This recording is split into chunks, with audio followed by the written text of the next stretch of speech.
6 crazy coincidences that are hard to believe.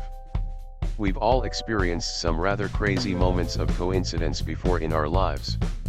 In a world as random as the one we live in, coincidence is something that's bound to strike us sooner or later. Coincidence is just a natural part of life.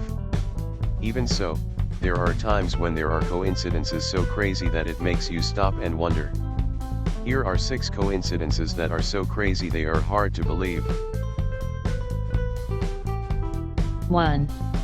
The bearded doppelgangers.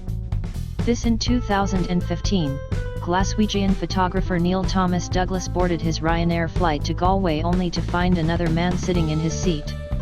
Coming face to face with the bearded stranger, Neil realized that he and the fellow shared a shocking resemblance. The two had a big laugh about it together, along with the flight's other passengers, then snapped a selfie together which went viral. To meet your doppelganger is only a 9% chance, so it was very much a big coincidence. However, it got even weirder for Neil when he checked into his hotel.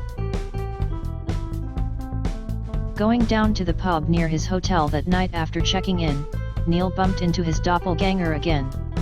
It turned out the two were staying in the same hotel. So once again, they snapped a selfie, had a laugh together, then had a pint and chatted to each other about their lives. How interesting. 2. A throwaway pseudonym. In the late 1800s, London was terrorized by an infamous killer known as Jack the Ripper. Stalking the streets of London at night, Jack the Ripper preyed on ladies during the night, and mutilated their bodies in all sorts of horrific ways. On the 29th of September, 1888, Catherine Eddowes was arrested for being drunk and disorderly at 8:30 p.m. Deemed sober enough to go home at 12:55 a.m., Catherine left the police station, lying to the police and telling them she was called Mary Kelly and that she lived at 6 Fashion Street. In the early hours of September the 30th, Eddowes met her gruesome fate at the hands of the infamous Ripper on her way home from the police station. Over the coming months, Jack the Ripper would go on to claim the lives of several different women, the last of which was very coincidentally called Mary Kelly. 3. The unsinkable lady. Every now and then there are people who live remarkable lives, full of enough happenstance and coincidence to fill 1,000 lives. Violet Jessop is one such example. Dubbed the unsinkable lady, Jessop was the survivor of 3 of Britain's worst ocean-going disasters. Jessop was an Irish-Argentine stewardess and nurse who worked for White Star Liners. In 1911, she started working as a stewardess on the White Star vessel RMS Olympic. The largest civilian liner at her time, the Olympic was embroiled in tragedy when she was leaving port in Southampton and struck the British warship HMS Hawke. The collision left both ships badly damaged, but got off lucky with no fatalities. After this near miss, aged 24, Jessop received an ill-fated new posting as a stewardess aboard the new White Star ocean liner, RMS Titanic on April 10, 1912. We all know what happened to the Titanic 4 days later when it struck an iceberg.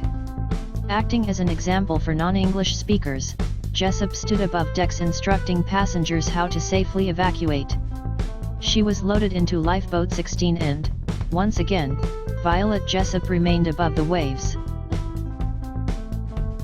During the First World War, she was working for the British Red Cross as a stewardess aboard the HMHS Britannic, a White Star liner that had been converted to act as a hospital ship. On the 21st of November, 1916, the Britannic suffered an explosion in the Aegean Sea. The undetermined result of a mine or torpedo, the explosion caused the Britannic to sink in a mere 55 minutes. Despite the deaths of dozens around her, and the fact she sustained a very nasty head injury, Violet Jessop survived once again. Living an extraordinary life, Violet Jessop was coincidentally involved in 3 of Britain's worst maritime disasters and lived to tell the tale of each one. 4. An eternal salute. World War I was a tragedy that claimed the lives of around 40 million people, soldiers and civilians alike. Weighing into the war, the British Empire mobilized roughly 6 million troops, with about 1 million never returning home and many more being wounded. Of the British soldiers who fell during the war, the first to fall was Private John Parr. Cut down by advancing German troops on the French-Belgian border on August 21, 1914, John Parr's life ended only 16 years after it began. Although he was the first, he most certainly wasn't the last. As the war raged on, the tides turned in favor of the Allies, and on the 11th of November, 1918 at 11 a.m., the Central Powers surrendered. Up until this surrender, the fighting continued to rage on. At 9:30 a.m. on that historic November morning, Private George Ellison of the Royal Irish Lancers was tragically killed in fighting with enemy forces. 36 years old, Private Ellison had been a soldier before the war, being shipped out to the front lines in France. John Parr and George Ellison were the first and last British soldiers to fall during the Great War. Although there is something else, something far more coincidental, that links them. The two were both buried in Belgium's Saint Symphorien Cemetery, 15 feet apart, with their graves facing each other. Whilst this may seem like a beautiful piece of symbolism, it was pure coincidence that the first and last British soldiers to die were buried facing each other, locked in a poignant, eternal salute. 5. A rather rare book. In 1972, legendary actor Anthony Hopkins accepted the lead role in George Pfeiffer's film The Girl from Petrovka, based on Pfeiffer's book of the same name. Ever the diligent actor, Hopkins wanted to read the book to get further into his character's mind. However, after searching high and low for the book to no avail in the bookstores of London, Hopkins eventually gave up on the pursuit. As he was on the London Underground going home, Hopkins saw a book face down on the carriage he was riding in. He walked over and picked up the book, examining the front cover. It was The Girl from Petrovka. Pretty coincidental, right? Well, it gets better.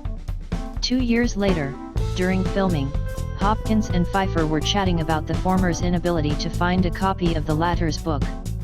George Pfeiffer admitted to Hopkins that not even he had a copy of his own book. To Pfeiffer's misfortune, he'd lent his personal copy to a friend in London who had lost it. The copy was complete with all of Pfeiffer's original annotations. Shocked and startled, Hopkins pulled out the same copy of The Girl from Petrovka he had found on the tube 2 years ago. "This one?" he asked Pfeiffer, who examined it.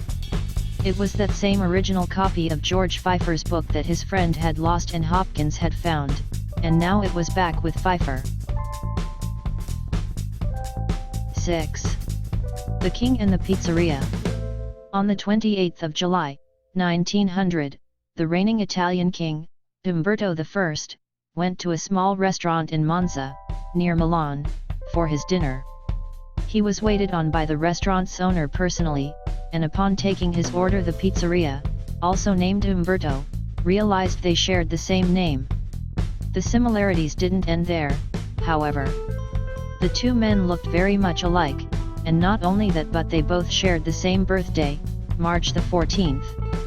On top of that, they were also both born during the same year, 1844, and both of them were born in the town of Turin. They had both even married a lady named Margherita on the same day. The date of King Umberto's coronation was also the date that Umberto the Pizzeria had opened up his restaurant. The day after eating at the restaurant, King Umberto learned that the restaurateur had been killed in an unexplained shooting. Deeply saddened by the death of his newfound friend, the king expressed his regret during a speech to a crowd. At that moment, an anarchist by the name of Gaetano Bresci pulled out his gun and shot King Umberto I dead.